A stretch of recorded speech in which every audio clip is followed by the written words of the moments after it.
Sinong mas bet nyo? Jericho, Mr. Pogi. Paulo, Mr. Paasa. Fanny, may kanya-kanyang kuda.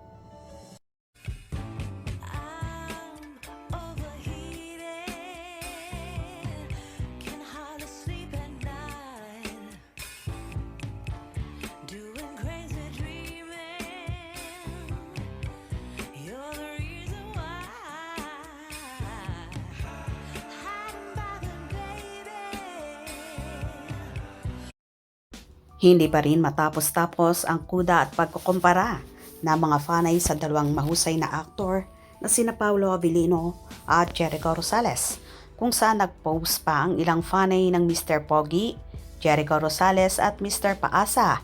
Paulo Avellino, sinong mas bet nyo?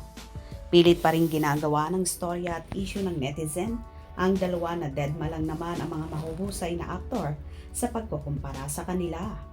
Narito naman ang samot-saring kuda ng madlang people at kung sino ba talaga ang sa palagay nila ay mas bet nilang aktor. Jericho Rosales, responsable at pogi pa. Hindi niya pinaasa si Christine noon. Kung responsable, hindi makipag-divorce sa asawa. Ayaw ko kay Pao, manggagamit. Now pinapaasa niya lang si Kim, ginagamit para sa movie. Hala, aawayin ka ng mga fans ni Kimi dyan. Paano mo naman? Nalaman, sinabi ba ni Paulo sa'yo? Ginagamit niya lang si Kim. Buti ka pa, alam mo. Pero kaming mga loyal kay Pao, wala kaming alam na ganyan. Kwento, basta masaya lang kami, enough na. Jericho po. Si Paulo lang po. Eko.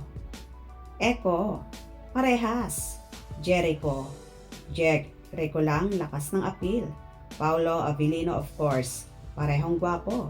Wala lang po si Jericho nyo. Sorry po. Paulo forever. Both. Paulo Avellino. Jericho. Tall, dark, and handsome. Eko po. Mas lalaki. Jericho Rosales. Para sa akin si Pao ang pogi noon hanggang ngayon. Pogi si P. Kung para kay Eko kasi si Eko lolo na. Si Pao lang bumabata kasi alaga ni Kim. Si Eko alaga ng Janine kaya mukhang matanda na. Doon tayo kay Paulo Avellino. Si Paulo, tall, baby face and handsome. Why always compare them? Dapat Kim Pao lang on this page. Paulo Avellino lang. Paulo ako, hindi trying hard mag-English. At meron pa rin naman talagang umaasa hanggang ngayon. Laban. Paulo lang. O diba, kaloka ang mga fanay at may kanya-kanyang bet kung sino talaga ang sa palagay nila ay mas pogi.